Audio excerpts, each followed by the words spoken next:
నమస్తే, welcome to NS TV. ముందుగా వార్తల్లోని ముఖ్యాంశాలు. కూటమి పాలనలో సంక్షేమం, అభివృద్ధి సమపాలలో సాగుతోందని కొత్తపేట ఎమ్మెల్యే బండారు సత్యానందరావు వ్యాఖ్యానించారు. బుధవారం ఆలమూరు మండలం గుమ్మిలేరు, మోదుకూరు గ్రామాలలో జరిగిన సుపరిపాలనలో తొలి అడుగు కార్యక్రమంలో ఆయన పాల్గొన్నారు. ఇంటింటికి వెళ్లి ప్రభుత్వం నుంచి ప్రజలకు అందుతున్న సంక్షేమ పథకాలను, రాష్ట్రంలో జరుగుతున్న అభివృద్ధి కార్యక్రమాలను వివరించారు. అనంతరం మీడియాతో మాట్లాడుతూ పనిచేసే ప్రభుత్వమే కూటమి ప్రభుత్వమని అన్నారు. ముఖ్యమంత్రి చంద్రబాబు నాయుడు నిత్య శ్రామికుడని వ్యాఖ్యానించారు.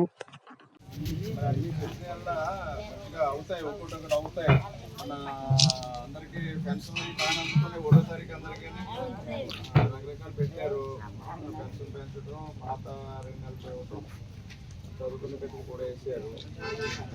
బస్ పైన కూడా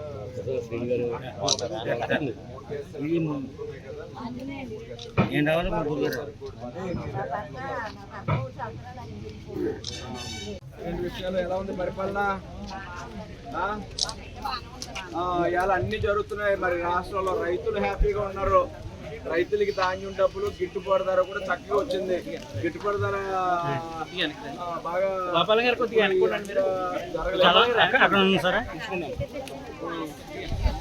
మీకు మహిళలకి ఏమో 3 గ్యాస్ సిలిండర్లు వేశారు.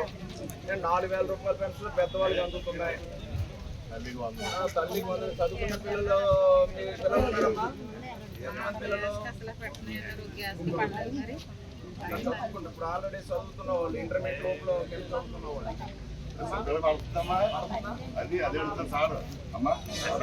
పిల్లలకి 13,000 మీకు పడింది. ఇంకెవరికైనా మీ ఇళ్లలో మీ పిల్లల నాలుగు ఎవరికైనా పడ్డాయమ్మా? చదువుకునే పిల్లలు ఉన్నా అందరికీ. అంటే ఇదివరకు ఒక్క పిల్లవాడికి ఇచ్చేవారు. ఒక పిల్లవాడికి ఇచ్చింది. వాళ్ళ ఎంతమంది పిల్లలు? 3, 2, 4 ఉన్నా వేసారు, 5 ఉన్నా వేసారు అన్న మాట ప్రకారం. ఇదివరకు అన్ని ఎంతమంది ఉన్నా ఇస్తానన్నారు, కానీ ఒక్కరికే ఇచ్చారు. అలా గతంలో గత ప్రభుత్వం అప్పుడు ఆనాడు ఈ పెన్షన్ 1000 రూపాయలు పెన్షన్ 5 ఏళ్ళు పట్టింది.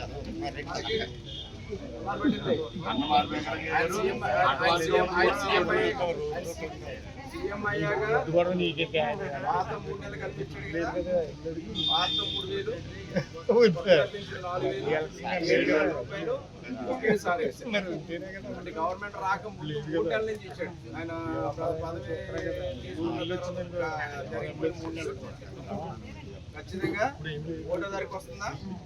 1వ తారీఖు సెలవు అనుకోండి, 31వ తారీఖు వచ్చేస్తుందా?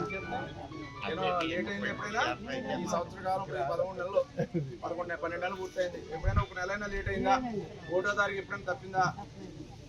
అన్నీ చేస్తారు. మీకు కొంచెం టైం ఇవ్వండి. అన్నీ అవ్వవు. మరి ఇద్దరికి 2 13 26,000 పడ్డాయమ్మా. గత ప్రభుత్వంలో ఎంతమందికి వేసారు? ఒక్కరికే.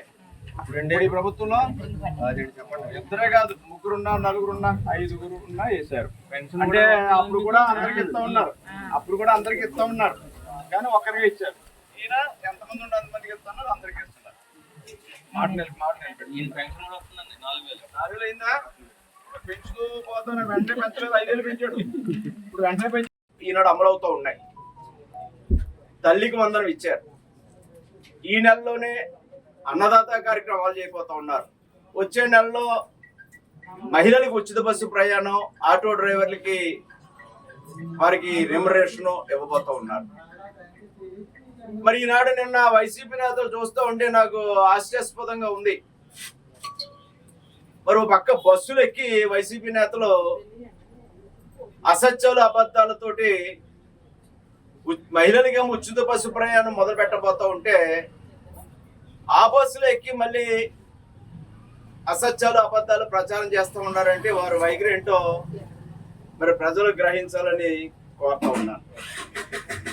మరి ఈనాటి కూటమి ప్రభుత్వం అన్ని రంగాల్లోనూ ముందుకెళ్తా ఉంది. అన్ని వర్గాల ప్రజల యొక్క ఆదరమ్మలు చూరుకొని ఈనాడు సుపరిపాలన తొలెడుకు వస్తున్న ఆదరణ చూసి తట్టుకోలేక బెంబేలెత్తిపోతా ఉన్నారు వైసీపీ నాయకులు. అందుచేత ఏదో హంగామా హడావుడి చేసి అశాంతిని రేకెత్తించి శాంతి భద్రతల సమస్యలు సృష్టించి మహిళలను అవమానపరిచి వాళ్ళ ఉనికిని చాటుకుని విధంగా ఈనాడు ప్రవర్తిస్తూ ఉన్నారు. మొన్న నెల్లూరు జిల్లాలో ఒక మాజీ శాసనసభ్యుడు మాట్లాడిన మాటలు మహిళల పైన, ఒక శాసనసభ్యురాల మీద ఎంత జుగుప్సాపరంగా ఉన్నాయో, పైగా దాన్ని సమర్థించుకోవడం చూస్తుంటే అది వైసీపీ నాయకుల యొక్క నైజం వైఖరిని తెలియజేస్తా ఉంది. ఇప్పటికే ప్రజలు మరి ఆనాడు సానుభూతితోటి ఓదార్పుతోటి తెచ్చుకున్న 151 స్థానాలు 11 స్థానాలకు పరిమితం అయ్యారు. ఇప్పటికైనా బుద్ధి తెచ్చుకొని ప్రవర్తించాలని మరి ఈ మధ్య కొంతమంది నాయకులు ప్రత్యేకంగా ఏదో బాధ్యతలు, పార్టీ బాధ్యతలు వచ్చేసరికి ఇంకా లేనిపోని ఉన్నవి లేనివి అబద్ధాలు, అసత్యాలు ప్రచారం చేయడానికి మరి ఉత్సాహం చూపిస్తూ ఉన్నారు. వాస్తవాలు ఏంటో తెలుసుకుని నిజాలు గుర్తెరిగి ప్రవర్తించాలని హితవు పలుకుతాం. సంవత్సర కాలంగా నిత్య శ్రామికుడు చంద్రబాబు నాయుడు గారు నిరంతరం పనిచేస్తూ ఉన్నారు. నిత్య విద్యార్థిగా ఈ రాష్ట్ర అభివృద్ధికి ఏం చేయాలో ఆలోచనతోటి రేంబవళ్ళు ఆయన చేస్తున్న కృషి గత ప్రభుత్వ వినాశకర పాలన, విధ్వంస పాలన ఒక గాడిలో పడి ఈనాడు ముందడుగు వేస్తూ ఉన్నారు. అందులో భాగంగా ఈనాడు రైతులకి గిట్టుబాటు ధర వస్తే గిట్టుబాటు ధర జరగలేదని అన్యాయంగా మాట్లాడుతున్నారు వైసీపీ పార్టీ నేతలు. కేవలం వారి యొక్క ఉద్దేశం ఒకటే, వారికి మనుగడ ఉండదు, రేపు రాబోయే కాలంలో దుకాణం బంద్ అయిపోద్ది వైసీపీ పార్టీ అనే భయంతో ఇలాంటి ప్రచారాలు చేస్తూ ఉన్నారు. ఈ రకంగా ఎన్డీఏ కూటమి మీద వరద చల్లుతూ ఉన్నారు. మరి వారి పాలన గతంలో కక్ష సాధింపులతోటి, కూల్చివేతలతోటి నడిచింది. శనివారం వస్తుంది అంటే ఎక్కడ ఏది కూల్చేస్తారో, ఎక్కడ ఏ నాయకుడిని జైలు పాలు చేస్తారో, అరెస్టులు చేస్తారో అని భయపడే పరిస్థితులు ఆనాటి ప్రభుత్వంలో చూశారు.